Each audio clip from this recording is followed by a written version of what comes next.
What's good, everybody? It's your boy Eon. You already know me, and this is Forever Slow Stroking the podcast, episode 62. New bullish news, son. I got something for y'all, right? And we're gonna get into it. I saw this amazing article, and it's really leading me to some bullish activity, right? Especially in the EV space. So let's talk about it.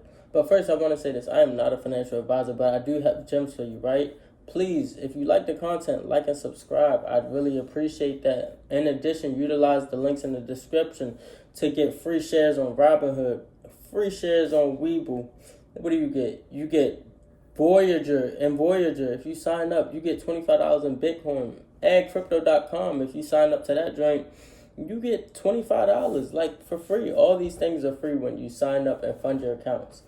So, got that out the way with. Now, let's go ahead and jump right into it, right? So, let me go ahead and grab my handy dandy iPad. So, this article came right out on CNBC, and they're talking about pretty much extending, the amount of money that they give you for purchasing an EV. Well, it's not that they give you the money, but they give you a tax credit when you buy an EV, right? And yeah, they're talking about this, and I'm like, oh, wow, that's crazy. So, what are they saying? $12,500 will be credited per vehicle sold. But yes, there's a catch, right? The vehicle must be made in the U.S. and it has to be assembled by union workers. So the people who work the assembly lines or the assembly whatever, they have to be union workers. United Auto Workers Union, and that's how you pretty much get those union workers in there. So some companies, won't be able to offer that $12,500 tax credit, right? And basically, in addition, I gotta say this, but you can still get $7,500. It'll be available to you for most of the other EV makers. So there are 3 EV makers, right, that I'm going to go ahead and talk about. Not the whole podcast, but that I'm mentioning in terms of this because they have it outlined in the news article right here. GM, Ford, and Stellantis. I don't know that company, but hey, apparently they got union workers, so it goes, right? So their vehicles are the ones that, can get that $12,500, right? If this goes through. This is a proposed, type of thing. So if this goes through, those are the makers whose vehicles can get $12,500, in tax credit. Well, not the vehicles, but the people who buy them can get that money back, right? So and it's like, all right, well, why do the Democrats want to, give that much money for EVs? Well, it's pretty simple. Biden, he mentioned that he wants 50% of all vehicles on the road to be zero emissions. And previously, there's been a cutoff, right? There's been a cutoff where if a company sells 200,000 vehicles, the credits would stop.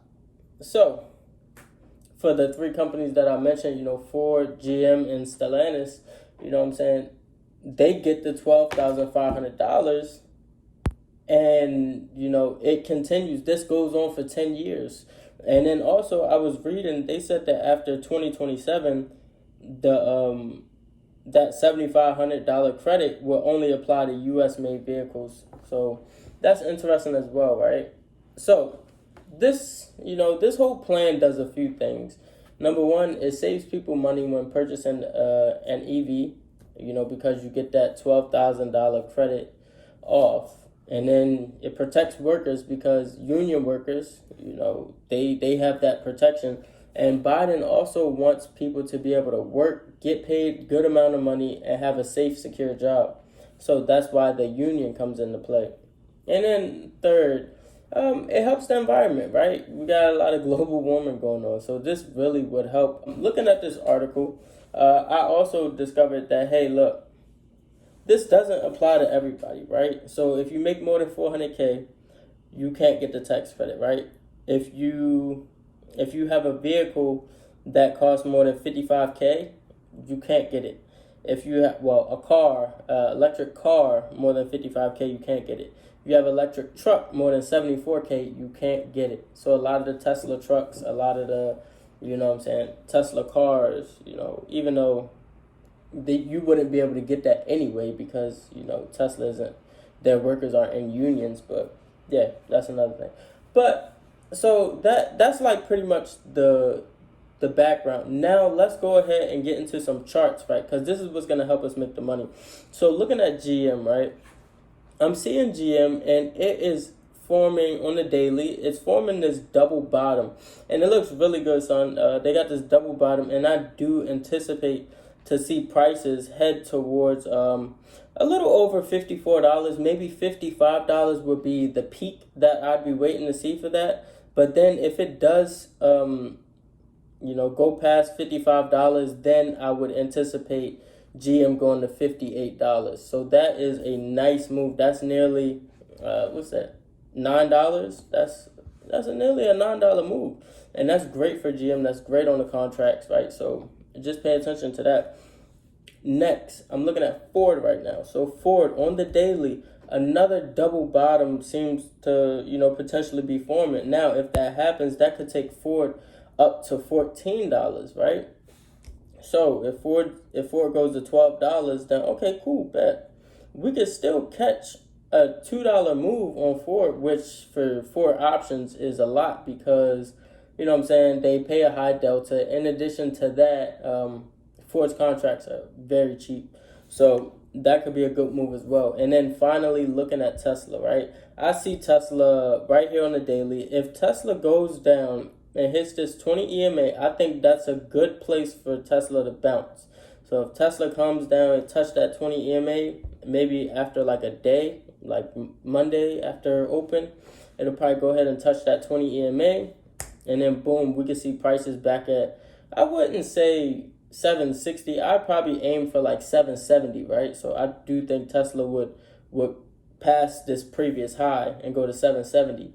And that'd be a nice low price target for Tesla short term. And then finally, Lucid Motors, right? A lot of people don't talk about Lucid, and that's another thing. That's another reason why I was happy to make this episode, because EV spaces have been very quiet lately, in my opinion. Like in my network, people haven't been talking about EVs much lately. But Lucid Motors, it went down all the way to $16, and now it's recovering, right? It's currently recovering, and it's heading back into this range from about, $22 to $27. So once it gets back in that range, if you buy Lucid now and you continue to hold, you'll be valid. And Lucid, in addition, Lucid has an event coming up on the 27th, and they're talking about potentially releasing their vehicles in October. So I'm waiting to see that happen. They've been postponing for way too long, in my opinion, but hey, you know what? You gotta go through with it. I haven't been trading much this week.